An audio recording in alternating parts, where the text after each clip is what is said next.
How's it going, everyone? Welcome back to the channel. So on today's video, we're just going to be talking about some of the features and going over some of the tests of this VDIAGTOOL BT500. So just some standard features here. It does anywhere from 6 to 24 volts, 5 to 3000 cold cranking amps. It does a battery test, a crank test, a charging test, state of health, state of charge, and waveform testing as well. So you can see the lows and the highs during a cranking situation, which is nice. So this does go for $59.99, so just under 60 bucks. And as always, I have a link with a discount code in the description section down below. And you can always check for additional coupons on that link as well. So does have a pretty long cable here, and this is important here because if you need to do a cranking test or a charging test, a lot of times obviously you're going to need to crank the vehicle and you're going to want to hold the tester along with it for instructions when applying a load during a charging test or output test for the alternator. So that is important. It also does a printing feature. Now it doesn't have a printer on it, but as you can see here, does have a USB-C style connector there, port, and it does come with a short cable so you could hook up to your desktop or laptop and print it that way, which is nice if you want to have some records for yourself or if you have a shop or whatnot and you want to have records and show them, present them to your customers. So we're going to take the tester now to a test vehicle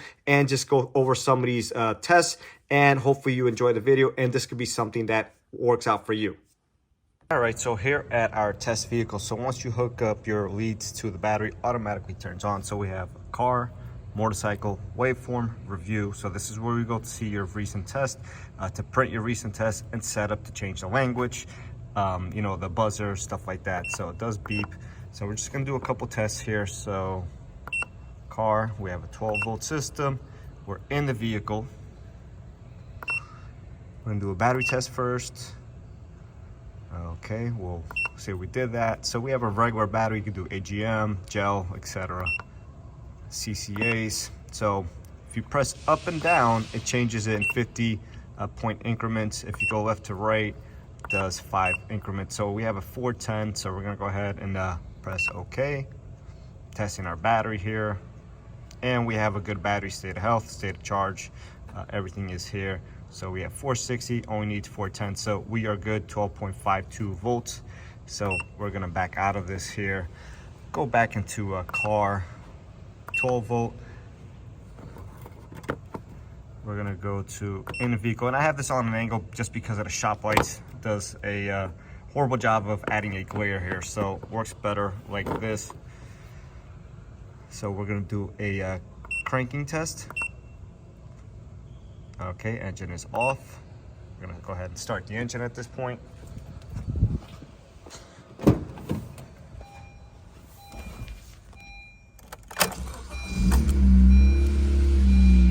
Engine is running.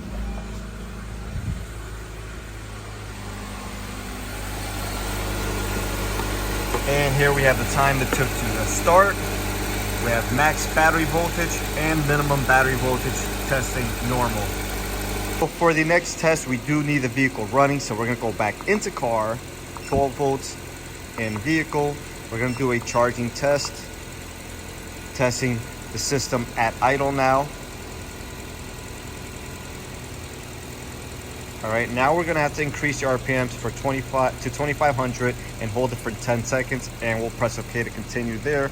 So we're gonna go ahead and take the lead to the cowl here, just so we could look at it while we're accelerating it.